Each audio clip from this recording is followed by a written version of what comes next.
The first Epistle of Clement to the Corinthians. Chapter 18.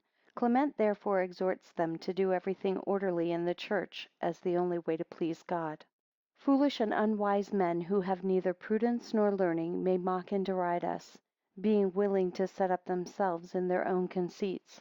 But what can a mortal man do? Or what strength is there in him that is made out of the dust?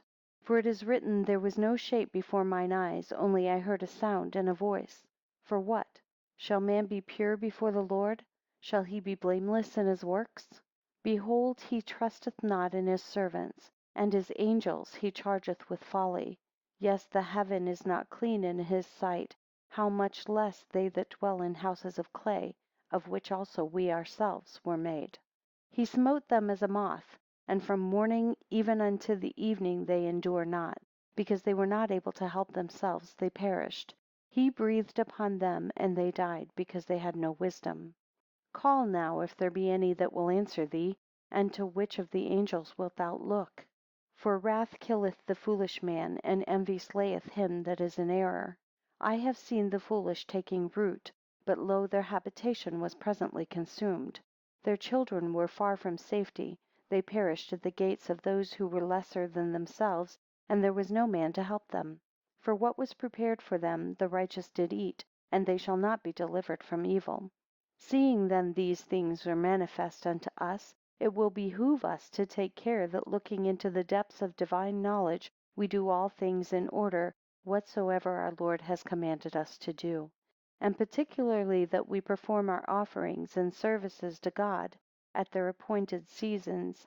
For these he has commanded to be done, not rashly and disorderly, but at certain determinate times and hours. And therefore he has ordained by his supreme will and authority, both where and by what persons they are to be performed, that so all things being piously done unto all well pleasing, they may be acceptable unto him. They therefore who make their offerings at the appointed seasons are happy and accepted, because through obeying the commandments of the Lord they are free from sin. And the same care must be had of the persons that minister unto him. For the chief priest has his proper services, and to the priests their proper places appointed, and to the Levites appertain their proper ministries, and the layman is confined within the bounds of what is commanded to the layman.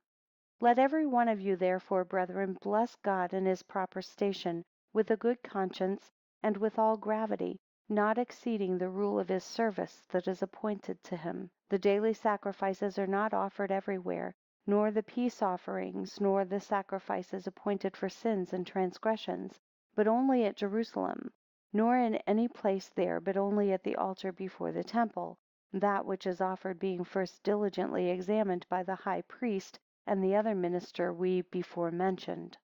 They therefore who do anything which is not agreeable to his will, are punished with death. Consider, brethren, that by how much the better knowledge God has vouchsafed unto us, by so much the greater danger are we exposed to.